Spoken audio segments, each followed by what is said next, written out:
sini ada tembok gitu kan, jadi mukanya itu ngintip ke tembok ini gitu, ngintip ke tembok itu. Terus pas ditegesin sama mereka ntar dia gini gitu. Itu sampai 3 kali. Ternyata kata si Lukman ini, dia ngelihat di bawah kolong tempat tidur nyokap gue ini ada sosok cewek. Dia kayak merayap gini di kolong, tapi matanya merah gitu, lihat ke arah dia gitu. Kayaknya marah banget gitu. Tiba-tiba gue dengar dari arah belakang ada yang ketawa, dan ketawanya itu gue masih mikir, masih terngiang-ngiang dah, masih ingat gue gitu dengernya. Dia ketawanya kayak gimana gitu, pokoknya kayak gini gitu. Dan itu persis kayak istri gue, karena istri gue rambutnya panjang banget kan. Gue pikir itu istri gue, tapi gue mikir kok gue nggak denger ada orang yang masuk, apa karena gue pakai headset kan gitu kan. Gue mikirnya, ya lu mau ngisengin gue lu, gue tendang, maksudnya gue pencol gitu pakai kaki gitu kan, pencol nembus.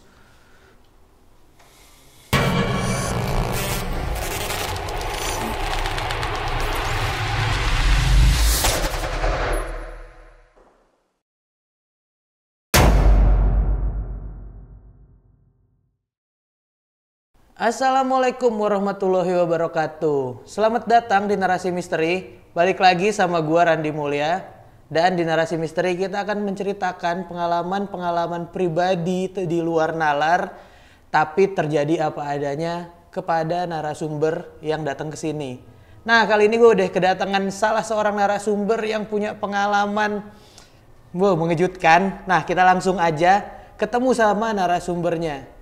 Halo Bang Simon. Halo Bang. Sehat ya? Sehat. Nah, Bang, gue mau nanya-nanya sedikit nih, teman-teman di rumah kan belum tahu nih. Ya. Boleh ceritain nggak sedikit kisi-kisi dari pengalaman yang lo alamin nih? Ya, pengalaman yang gue alamin sih, pertama kali gue lihat sosok di rumah tuh kayak sosok perempuan gitu. Jadi gue lihat sosok perempuan ini tuh, sosoknya tuh sama. Itu dari lagi? ininya dia aja gitu. Oke. Dan ini yang ngelihat lo doang atau? Gua doang, ada teman-teman gua juga. Oh, teman-teman lo juga melihat sosok yang sama? Iya. Nah, tahan dulu nih Bang. Tahan dulu ceritanya. Nah, buat teman-teman, lo bisa tungguin sampai habis video ini karena ini ceritanya akan seru dan bikin lo merinding. Dan kalau kalian mau skip aja iklannya, videonya nggak usah di skip. Dan buat teman-teman yang punya pengalaman pribadi di luar nalar juga, lo bisa menceritakan ke Narasi Misteri. Lo tinggal DM ke Instagramnya Narasi Misteri atau email ke Narasi Misteri seperti yang ada di deskripsi di bawah. Dan di sepanjang video ini akan ada artwork tentang sosok apa yang muncul di kehidupannya para narasumber yang datang ke sini, yang dilihat sama narasumber yang ada di sini. Dan jangan lupa follow akun TikTok Narasi Misteri karena di sana ada konten-konten yang berbeda dari YouTube dan Instagram. Ya udah, kita nggak usah lama-lama lagi, kita langsung ke ceritanya. Karena di dunia ini bukan cuman kita yang nempatin.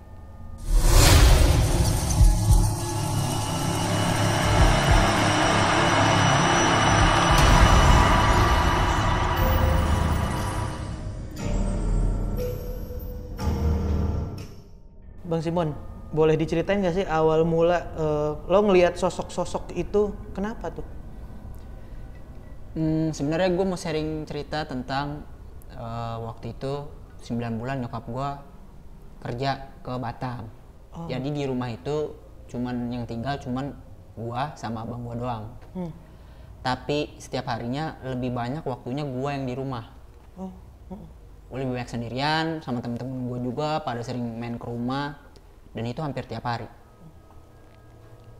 Tapi gue melihat sosok yang akan mau gue ceritain nih, itu 2 tahun sebelumnya.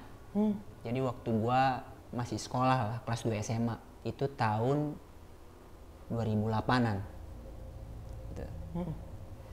Jadi waktu itu ceritanya gue kelas 2 SMA itu sakit cacar.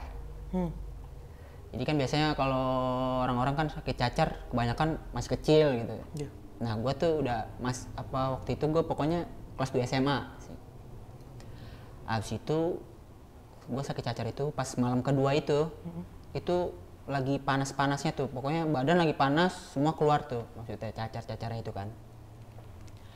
Nah malam itu gue lagi tidur sama nyokap gue, jadi tidur di kamar nyokap gue. Jadi supaya kalau ada apa-apa nyokap gue bisa sigap gitu kan.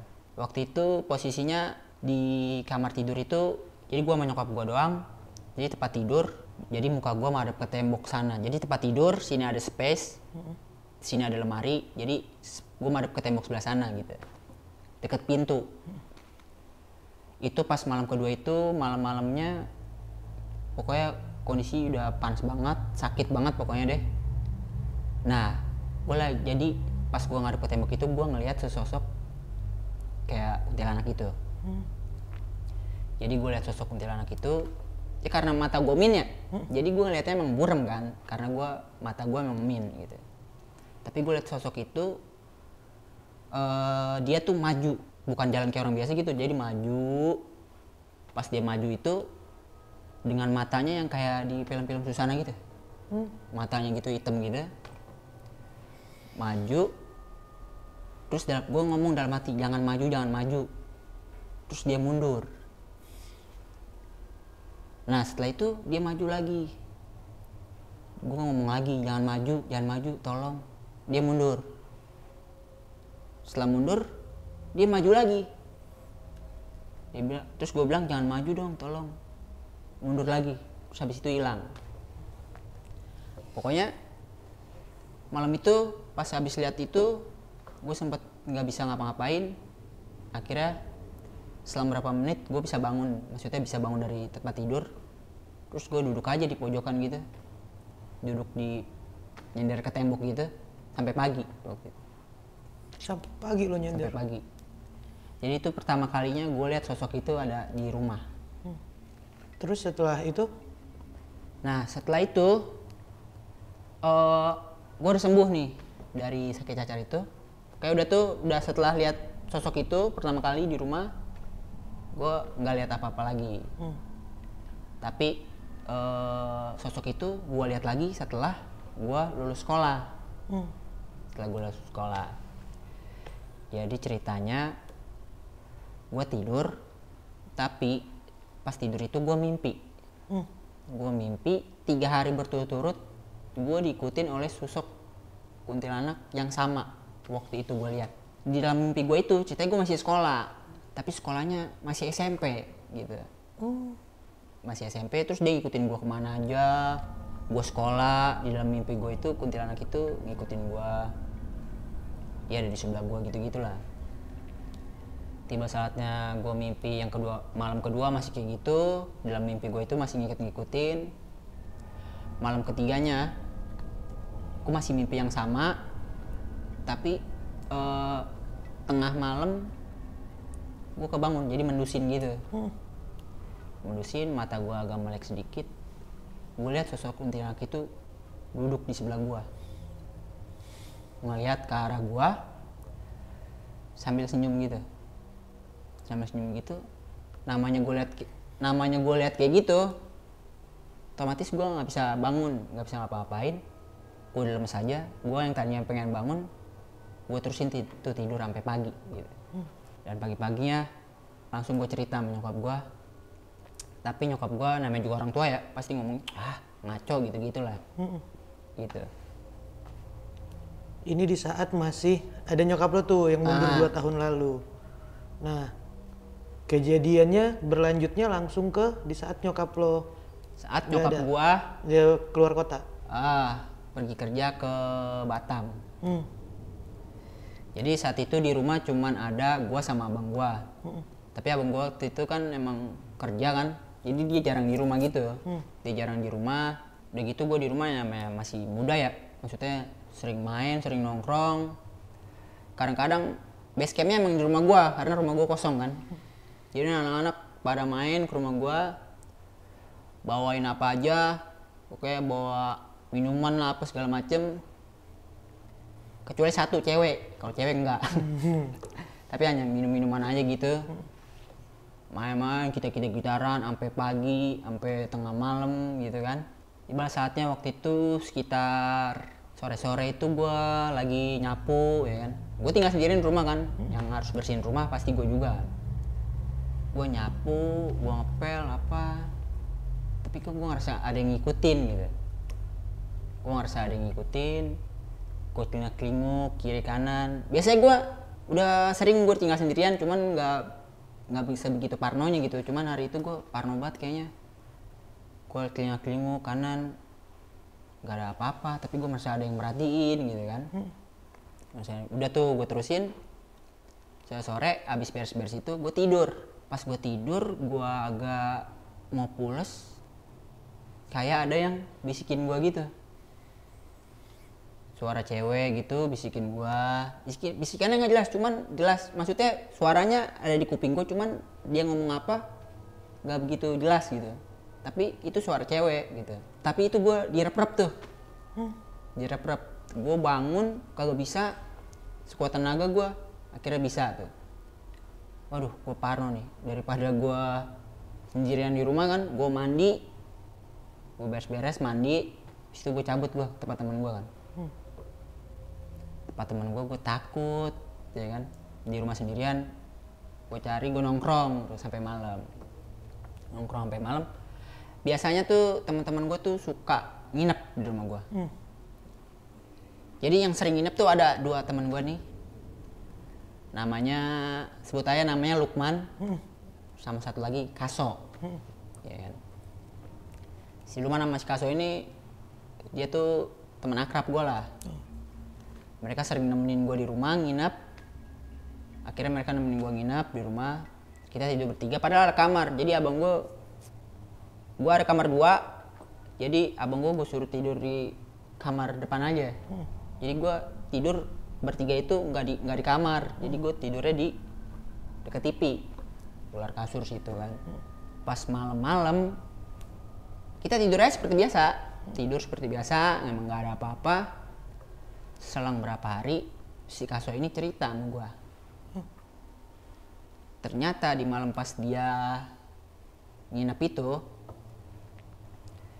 dia dengar bisikan gitu, dan itu jelas bisikannya katanya.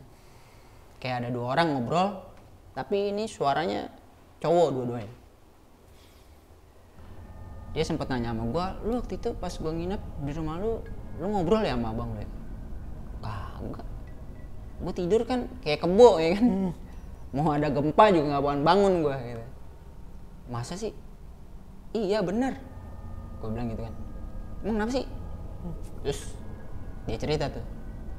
Soalnya gini Mon, gua waktu itu pas malam itu, jadi itu gua dengar ada suara 2 orang ngobrol katanya.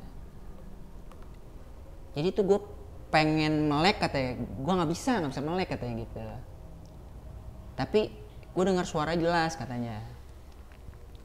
Satu orang ngomong, ini siapa? Yang satu orang lagi ngomong katanya, jangan, itu temannya Simon katanya gitu. Nah dia pengen bangun, tapi dia susah gitu. Dia pengen lihat tuh siapa sih ngobrol gitu, tapi dia susah. Tapi setelah kejadian itu, temen gue ini masih tetap aja nginep di rumah gue. Gak kapok gitu, biasa aja. Karena emang waktu itu akrab banget lah kita gitu. Nah ada kejadian setelah si Kaso ini ngalamin itu nggak? Ada. Jadi waktu itu ada si Kaso, ada temen gue satu lagi, sebutlah namanya Aldi. Ada gua, ada temen gue satu lagi yang namanya sebut aja Thomas. Ya kan? Jadi waktu itu gua sama si Thomas ini lagi nonton TV di ruang tengah. Nah si Kaso sama si teman gue ini satu lagi, si Aldi ini main PS di depan. Dia main PS-nya waktu itu pakai netbook gitu. Main PS gitu kan. Di depan. Di ruang depan gitu. Ngadepnya ke pintu. Ngadepnya ke pintu luar gitu kan. Kaca pintu luar gitu, dia ngadepnya ke situ. Dia sambil lagi main PS, asik-asik. Tiba-tiba si Aldi lihat ke arah pintu, terus gini, terus nengok ke Kaso. Mereka sama-sama nengok kan. Terus Kaso bilang, lu lihat? Si Aldi bilang, ya gue lihat. Akhirnya mereka beresin tuh stick sama beresin tuh netbook, udahan mainnya, pindah ke tengah. Ngobrol. Cuman malam itu mereka nggak cerita apa-apa, diem aja gitu. Besoknya si Kaso datang lagi ke rumah gua, nungguin gua beres-beres. Dia cerita. Abis itu kan biasanya kalau nungguin gua beres-beres tuh sore-sore tuh gua suka ke daerah di Bekasi yang waktu itu tuh rame banget gitu. Jadi gua tuh suka ngamen gitu, karena gua tinggal sendirian di rumah kan. Jadi buat nyari-nyari tambahan duit gua ngamen nih. Pas gua ngamen, si Kaso ini cerita. Jadi katanya malam itu tuh dia lihat kayak sesosok gitu, tapi kayak ngeledekin mereka berdua katanya. Jadi di pintu kan kebuka lebar, pintu buka lebar-lebar. Pintu yang satu gitu gue lebar-lebar kan. Sini pintu kan gini, pintu kebuka gini. Sini ada tembok gitu kan. Jadi mukanya itu ngintip ke tembok ini. Gitu, intip ke tembok itu, terus pas ditegesin sama mereka, ntar dia gini gitu. Itu sampai 3 kali katanya, sampai 3 kali kayak gitu. Yang Kaso cerita sama gue, katanya wajahnya ini, lu tau batik kan? Batik ya kayak gitu katanya, bentuk wajahnya katanya dia gitu. Ini batik yang kayak ada, yang di kepala gue yang kayak ada sayap-sayapnya gitu? Oh bukan, wajahnya ini katanya kayak corak batik gitu katanya. Itu ceritanya dia yang dialamin di rumah gue. Si Kaso seingat gue hanya itu, ngelihat pokoknya mendengar ada 2 sosok ngobrol sama lihat yang sosok batik, mukanya kayak batik itu gitu.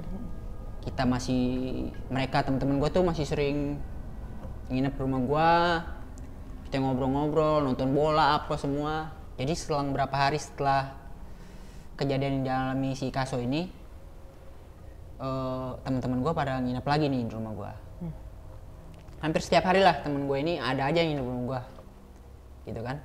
Jadi saat itu yang nemenin gue di rumah itu kita bertiga ya, ada si Novan sama si Lukman. Jadi kita bertiga. Si Lukman ini kan orangnya pelor gitu kan. Jadi dia kalau nempel tuh pasti molor gitu. Jadi malam itu, hari itu dia tuh tidur di ruang tengah. Nah gue sama si Novan ini lagi main PS. Main PS di depan. Main PS, lagi seru-seru ya kan. Terus gue berhenti, terus gue bilang sama si Novan kan, Pan, kita ngeteh yuk, bosen nih PS mulu kayak gitu kan. Habis itu ya udah tuh, yaudah yuk katanya, yaudah beresin dulu ya, beresin. Pas gua pengen ke ruang tengah itu, si Lukman kebangun, tumen-tumenan nih. Nah, tadinya mau gue tinggalin, maksudnya kalau dia emang nggak bangun emang pengen gue tinggalin, biasa kan, maksudnya emang biasa kayak gitu. Guanya nggak ada di rumah, temen gue ada di rumah, biasa waktu itu. Akhirnya gue tanya sama si Lukman kan, Man, gue mau ngeteh nih, lu kalau ngantuk tidur aja nggak apa-apa. Hah? Nggak, gue ikut gitu katanya. Akhirnya yaudah ikut. Singkat cerita, kita ngeteh malam itu. Si Lukman nggak cerita apa-apa, maksudnya nggak ada cerita apa-apa lah, semua kita ngobrol-ngobrol biasa, canda-canda, udah. Selang berapa hari gue ketemu sama si Lukman, dia cerita di situ. Katanya, Mon, lu inget gak yang kemarin gue pengen ikut lu sama si Novan ini kan? Emang kenapa?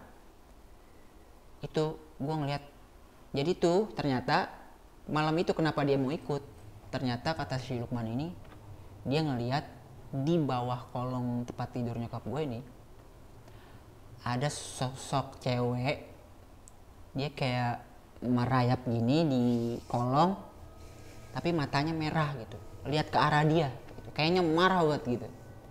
Makanya dia malam itu mau ikut kita nongkrong gitu. Biasanya kalau dia lagi tidur kayak gitu enggak, tapi karena dia habis lihat sosok itu, dia mau ikut kita gitu. Terus gue ngobrol dong sama dia, bener man, lah tapi lu kagak cerita apa-apa. Ya kagak, gue supaya lu nggak ini aja, nggak suges aja katanya, supaya lu nggak takut aja. Tapi memang setelah habis kita nongkrong ini, si Lukman tetap nemenin gue tidur di rumah. Sedangkan si Novan ini kan emang tetangga sebelah rumah gue kan, jadi dia pulang tidur di rumah gitu. Nah si Lukmannya ini tetap temenin gue tidur gitu. Seakan-akan emang nggak ada apa-apa gitu. Padahal dia habis lihat sosok itu malam itu gitu. Jadi nggak kapok ya? Kagak kapok, anehnya gitu, kagak kapok. Mereka gitu. Itu sih. Dan strong juga temen lo Lukman ini ya. Iya. Berkali-kali melihat sosok-sosok yang ada di rumah lu, tapi nggak kapok dan tetap mau nginep di tempat lu ya? Tetap mau nginep. Terkadang emang gue sering dicengin juga, maksudnya sering diinin juga. Gue nggak mau nginep, gue nggak mau nginep di rumah lu. Lah lu gitu amat lu. Gue melas-melas gitu kan? Gue melas-melas gitu. Jadi gue temenin gitu. Oh, jadi di trigger dulu nih, biar dia tetap mau nemenin lagi. Iya, gitu kadang-kadang gitu. Emang gue kadang-kadang emang kalau lagi parno pasti. Berarti yang melihat sosok-sosok yang ada di rumah lo bukan cuma lo doang ya? Iya. Temen-temen lo yang sering nginep di situ juga sering ngelihat sosok-sosok yang ada di sana? Iya. Iya kurang lebih seperti itu. Dan emang karena rumah lo jadi base camp sih ya buat anak-anak tongkrongan lu, jadinya ya kadang nggak Lukman sendiri, ada aja temen yang lain gitu ya. Emang kadang-kadang emang kita juga sering nongkrong di luar, tapi untuk basiannya maksudnya untuk iniannya di rumah gua gitu. Jadi mereka pada tidur rumah gua pulangnya gitu. Mau kemana lagi nih? Yaudah rumah lu aja gitu ya. Gitu. Oh. Dan berarti kalau di urut paling depan tadi tuh trigger pertamanya di saat lu lagi sakit itu ya? Iya. Di saat lu lagi cacar ya, lagi demam-demamnya lah.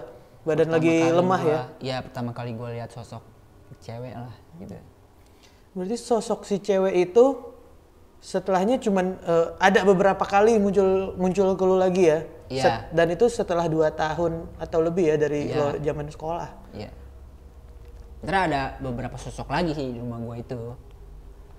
Ada kayak sosok hitam gitu, suka intip atau gimana. Dan itu yang setahu gue yang lihat bukan gue doang, almarhum bokap gue pernah lihat juga, sama kakak gue yang cewek gitu. Sosok hitam ini yang tadi sama ngintip dengan muka yang bentuk batik itu, apa nggak tahu? Kayaknya bukan. Karena kalau yang sosok hitam ini gue ngeliat hanya kayak siluet aja gitu, jadi nggak jelas ya. Tapi kalau historinya yang suka ngintip, salah satunya yang tadi juga tuh ya, muka batik itu kayak ngeledek itu kata gitu. Lu ya. Ngintip, ditegesin dia hilang gitu. Kayaknya itu tengil juga tuh kayaknya. Tapi sampai sekarang lo masih tinggal di sana, Bang? Masih sampai sekarang. Masih sampai sekarang? Tinggal gua sama nyokap gua doang berdua. Oh, karena nyokap lo udah balik lagi ya? Berarti lumayan padat nih di saat 9 bulan nyokap lo pergi ke luar kota itu. Berarti kejadian itu lumayan berentet ya? Lumayan sering. Tapi semenjak nyokap lo balik ke rumah lagi, anak-anak masih suka nongkrong di rumah lo? Kadang-kadang masih, kadang-kadang karena nyokap gue udah balik juga kan, jadi nyokap gue nggak suka, maksudnya suka ini, maksudnya namanya orang tua kan kita pada ngerokok gitu, suka gimana gitu. Ya ngejaga juga lah ya. Intensitasnya doang yang berkurang dari. Intensitasnya berkurang. Saat nyokap lo nggak ada ya. Dan berapa? Tadi kalau dihitung-hitung ya lebih dari 5 orang teman-teman lo melihat sosok-sosok yang ada di sana ya? Yang melihat tuh cuman si Kaso, si Lukman, sama temannya Kasos tuh si Aldi. Ya 3 itu aja. Iya. Oh yang Cuman terakhir si untuk Novan. yang lain sih gue belum pernah denger ya. Dari teman-teman gue cerita, gue lihat ini nih rumah lu, belum pernah. Oh si Novan cuman keluar sama lo tapi ngeliat si Lukman itu ya.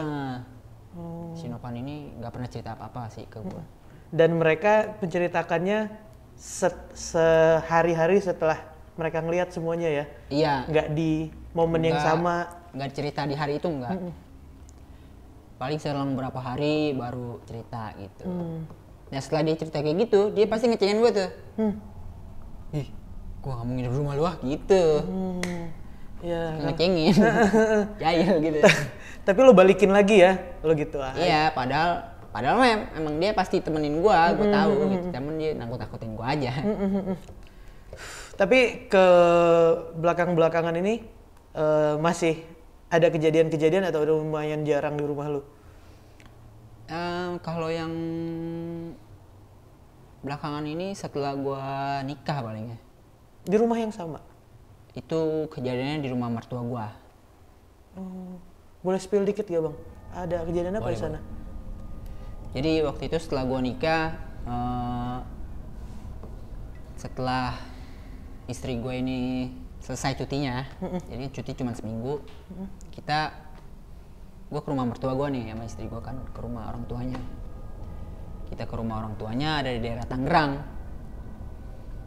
Jadi pertama kalinya gue istilah kata mungkin perkenalan kali ya. Mungkin perkenalan gitu kan. Jadi di rumah mertua gue ini yang ngerokok itu cuman gue doang. Jadi mertua gue yang laki nggak ngerokok, abang ipar gue juga. Jadi ipar gue cewek punya suami juga nggak ngerokok. Jadi gue doang. Jadi gue kalau ngerokok tuh pasti di belakang. Jadi kan ini pintu belakang nih kita buka.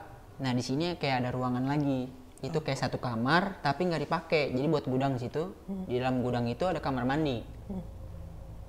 Ada kamar mandi. Depannya itu masih ada tanah lowong lah gitu. Nah di tengah-tengah tanah lowong ini ada pohon mangga. Ada pohon mangga. Pernah malam-malam, ini pertama kalinya nih, maksudnya gue dapet gangguan lah di situ. Pernah malam-malam gue lagi ngerokok sambil nonton YouTube, biasa lah ya kan. Nonton YouTube, ada yang isengin gue, jadi kayak manggil, cuman nggak manggil nama gitu, kayak gitu doang. Itu beberapa kali ya, maksudnya gitu kan. Gue kira dari YouTube. Gue ini lagi, gue pause kan YouTube.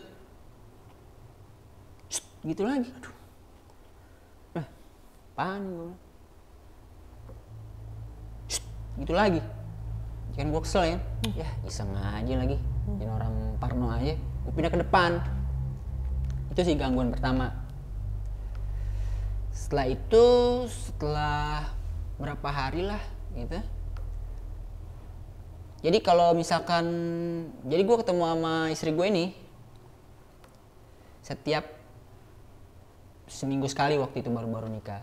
Jadi tuh gue kalau ke rumah mertua gue ini ketemu istri gue ini seminggu sekali. Jadi setiap weekend gue pasti ke Tangerang gitu kan. Habis itu gue balik sampai Minggu. Seninnya istri gue kan kerja kan. Senin dia kerja, gue masih di situ. Jadi hari Senin gue tuh pulang ke Bekasinya gue agak siangan lah, jam 2 gitu kan. Udahlah. Pokoknya pagi sekitar jam 9, jam 10 gitu. Seinget gue pokoknya udah terang lah gitu. Gue nggak inget jamnya berapa, pokoknya udah terang. Gue mandi. Pokoknya kalau kita kan di rumah mertua kan mandi, nggak mungkin kan keluar pakai anduk doang, nggak mungkin. Pasti gue bawa baju salinan, ya kan. Habis selesai mandi gue udah salin. Nah gue ke dapur mau ambil makan. Jadi dari dapur ke depan itu tempat nonton TV itu, gue ngeliat mertua gue yang cewek lagi nonton TV. Tapi gue lihat hanya sama-sama gitu, pokoknya ada yang nonton TV aja. Tapi gue mikirnya itu mertua gue gitu. Oh, lu lagi nggak pakai kacamata? Kenapa? Gue pakai kacamata tetap, cuman gue ngelihatnya sama-sama gitu dah. Oh. Tapi gue mikirnya itu mertua gue gitu. Mertua gue nih. Gitu. Gue ambil makanan, gue ambil makan, nggak nyampe 5 menit lah gitu kan. Terus gue keluar lagi, nggak ada yang nonton. Gue pikir lagi kamar mandi kali atau apa gitu kan. Ya udah. Gue ke ruang TV gitu, TV nyala, cuman nggak ada orangnya. Gue makan, pas gue naruh makanan, gue pengen ganti channel, gue nengok ke jendela lah. Mertua gue dari luar bawa bungkusan gitu, kayak habis belanja ke warung sayur gitu. Nah di situ gue pikir, tadi yang nonton TV siapa ya? Gitu. Waduh, dadah, gue makan tuh. Sorenya bini, kan hari itu gue pulang. Jadi pas gue nyampe ke rumah, sorenya gue telepon istri gue cerita tuh. Istri gue bilang, tuh mungkin kenalan kali katanya. Oh ya udah. Saat itu kejadian gue mandi juga. Gue mandi juga, kelar mandi. Jadi hari itu gimana ya? Kelar mandi, gue aduk gini, baju gue selalu lengan panjang. Kalau di rumah mertua gue baju gue selalu lengan panjang pokoknya. Lengan panjang, gue buru-buru ke kamar mandi. Tapi gue nggak pakai kacamata. Tapi gue lihat dari arah depan ada yang masuk ke belok gitu ke kanan gitu. Itu kamar mandi dekat kamar gue sama istri gue kan. Gue lihat, gue kira orang kali mau kamar mandi, siapa, atau ipar gue atau mertua gue kali. Pas gue belok mau buka pintu, jadi pintu kamar gue di sini, kamar mandinya di sini. Gue masuk kamar mandi kosong. Jadi kamar mandinya pintunya kebuka, emang nggak ada orang. Tapi sebelumnya lo lihat ada yang masuk ke situ. Ada yang jalan ke situ, ke arah situ. Ada yang masuk.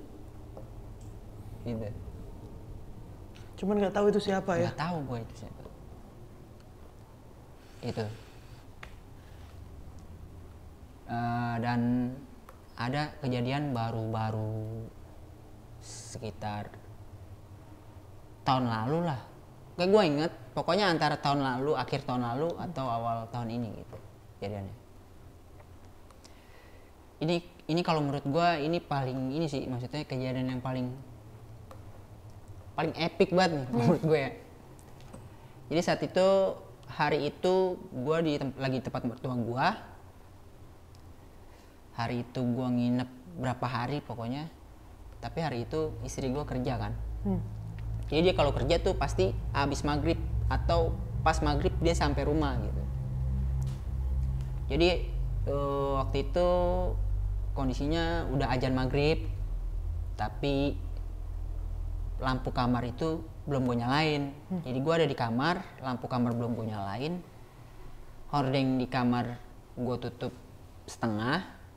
Dan gue main handphone ngadep ke jendela sambil tiduran gitu kan, nyamping gitu. Gue lagi main handphone, tiba-tiba gue dengar dari arah belakang ada yang ketawa. Dan ketawanya itu gue masih mikir, masih terngiang-ngiang dah, masih ingat gue gitu dengernya. Dia ketawanya kayak gimana gitu, pokoknya kayak gini gitu, tawanya kayak gitu kan. Gue pausin YouTube, itu apaan ya?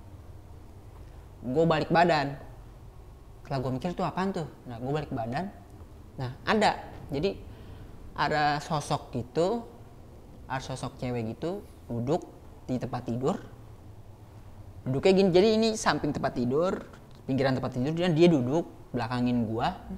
Rambutnya arahin ke samping gini, samping kiri. Dan itu persis kayak istri gua. Karena istri gua rambutnya panjang banget kan. Gue pikir itu istri gua. Tapi gue mikir, kok gue nggak denger ada orang yang masuk? Apa karena gue pakai headset kan gitu kan? Gue mikirnya, ya lu mau ngisengin gua lu. Gue tendang. Maksudnya gue pengen coel gitu pakai kaki gitu kan. Pengen coel, nembus. Dan itu nembus Nembus. Saking kagetnya gue sampai teriak, wih apaan tuh gitu kan. Pas gue teriak, wih apaan tuh, udah nggak ada tuh sosok itu, kayak udah nggak ada aja, hilang aja gitu kan. Akhirnya gue buka pintu, gue telingak-telinguk kamar mandi, gue liat ke samping kagak ada orang, gue liat ke depan mertua gue lagi pada nonton TV. Mertua gue sampai ngeliatin gue gitu bingung, cuman gue nggak nanya udah pulang belum gitu, nggak nanya gue, cuman gue telingak-telinguk istri gue belum pulang ternyata kan. Terus gue masuk lagi kamar, gue nyalain lampu kamar, terus gue tutup pintu, terus gue duduk senderan sambil mikir itu apaan ya. 15 menit lah gue mikirin itu, lama tuh. Gak lama 15 menit kemudian ada suara ini. Jadi di depan kamar gue itu ada wastafel gitu di rumah orang tua istri gue kan. Suara orang cuci tangan gitu, kayak istri gue nih pulang. Benar istri gue pulang kan. Gak lama pokoknya pas istri gue pulang itu karena emang gue menurut gue itu epic banget, langsung gue ceritain hari itu juga tuh. Pas itu juga gue ceritain tadi gue ngeliat sosok cewek perawakannya mirip lagi duduk di sini belakangin gue coel kayak kaki nembus. Gue cerita gitu ke bini gue, terus dia kaget juga kan, lah bener jangan nakut-nakutin, bener. Sampai kaget gue masih shock tuh, masih kaget, bener. Oh ya udah lama kali dia nggak gangguin gitu. Nah ternyata memang istri gue pernah lihat sosok itu ada di dapur katanya. Jadi dia pernah lihat sosok cewek yang gue lihat itu ada di dapur rumahnya. Jadi istri gue malam-malam tuh mau masak Indomie apa kalau nggak salah. Dia ke dapurnya pintu geser gitu kan. Dia buka baru kebuka setengah, dia udah lihat ini kain gitu, kain putih gitu. Jadi belum dia sempet ngelihat ke arah badan ke atas gitu, dia udah tutup pintunya gitu. Dia langsung lari ke kamarnya gitu. Tapi malam itu dia lihat sosok itu, nyokapnya denger orang nyalain kompor gas, cetek gitu katanya. Padahal bini lo nggak jadi masak. Padahal bini gua nggak jadi masak. Katanya. Berarti sosok itu tuh yang. Ya kemungkinan kayaknya sosok itu yang gue lihat. Karena malam itu nggak ada yang masak lagi. Nggak ada. Jadi soalnya bini lo nggak jadi gara-gara melihat sosok itu ya? Iya nggak jadi. Males banget tuh. Dan sampai nembus tadi tuh yang lo toel pakai kaki, lo tendang pakai kaki itu. Iya. Itu sampai nembus gitu. Itu paling merinding gua. Karena emang gua kalau bercanda mini gua kan ya kayak gitulah maksudnya. Nggak perlu jaim-jaim lah, ngapain ya kan? Toel-toelan aja. Biasanya gue iseng juga nih, dia ngisengin gue iseng juga nih, gocel pakai kaki nembus ternyata. Berarti kejadian ini nih yang dalam hidup lo bener-bener bikin lo shock ya? Iya karena gue berinisiatif untuk Noel, tau-taunya nembus itu yang gue kaget. Aduh. Nah kalau yang kejadian di tempat istri gue itu memang gue nggak lihat wajahnya gitu. Iya. Dari belakang aja itu ya, yang tadi ya, yang rambutnya panjang, mirip sama istri lo. Mirip. Pokoknya rambutnya itu mirip kayak istri gue gitu, jadi dia rambutnya agak ikal gitu. Dan istri lo pun melihat sosok itu juga yang di dapur tadi. Tapi lo sampai sekarang bini lo masih tinggal di sana? Masih. Oh jadi seminggu sekali lo bolak-balik Tangerang ya? Iya. Oh, kacau cerita lo nih. Dan sampai ada yang itu males banget tuh buat gue tuh, sampai dicolek ternyata nembus. Iya. Ya, soalnya bener-bener nongolin fisiknya yang sampai lo yakin kalau itu ya fisiknya ada ya. Jadi lo kepikiran buat nyolek aja pakai kaki gitu. Karena gue pikir emang istri gue udah balik, terus dia ngisengin gue gitu. Udah, itu aja. Bang Simon, makasih banyak ya lo udah mau cerita-cerita di Narasi Misteri. Siap bang, sama-sama. Pengalaman yang paling terakhir nih males banget gue. Sampai mau dicolek kayak gitu ternyata tembus karena ya fisiknya solid itu ya. Iya. sampai lo kepikiran buat nyolek itu Iya. sosok gitu? Ya emang karena gue pikir emang saat itu emang istri gue udah pulang kerja, terus dia cuma mau ngisengin gue aja gitu. Makanya gue pas gue nengok gitu, gue ngeliat ada sosok itu, Iya. makanya gue inisiatif buat Nyolek tongel aja gitu. Iya, iya. Ih, males banget. Sekali lagi makasih banyak Bang Simon ya. Siap, Bang. Udah Siap. mau cerita-cerita di Narasi Misteri. Siap. Nah, boleh tahu nggak Instagram lu? Siapa tahu teman-teman ada yang mau tahu Instagram lu apa? Add aja Instagram gue di @simonmaiswara. Oke, nah kalau gua nggak salah lu juga ada band ya? Lu suka ini ya, nyanyi-nyanyi? Ya, nyanyi-nyanyi doang bang. Ngamen lah kalau kata lu ya. Apa IG-nya kalau mau tahu updatean lu mau main di mana? Siapa tahu teman-teman mencari referensi nongkrong. Ada di @ini aja itu _ official. Oke. Nanti lo juga bisa follow akunnya, misalnya lo mau nongkrong-nongkrong, lo bisa nongkrong di tempat Bang Simon main juga kali ya. Kalau gitu, makasih ya Bang. Siap. Nah, buat teman-teman yang punya pengalaman pribadi, lo juga bisa ceritain ke Narasi Misteri. Lo tinggal DM ke Instagramnya Narasi Misteri atau email ke Narasi Misteri seperti yang ada di deskripsi di bawah. Dan jangan lupa follow akun TikTok Narasi Misteri karena di sana ada konten-konten yang berbeda dari YouTube dan Instagram. Ya udah kalau gitu Narasi Misteri pamit karena di dunia ini bukan cuman kita yang nempatin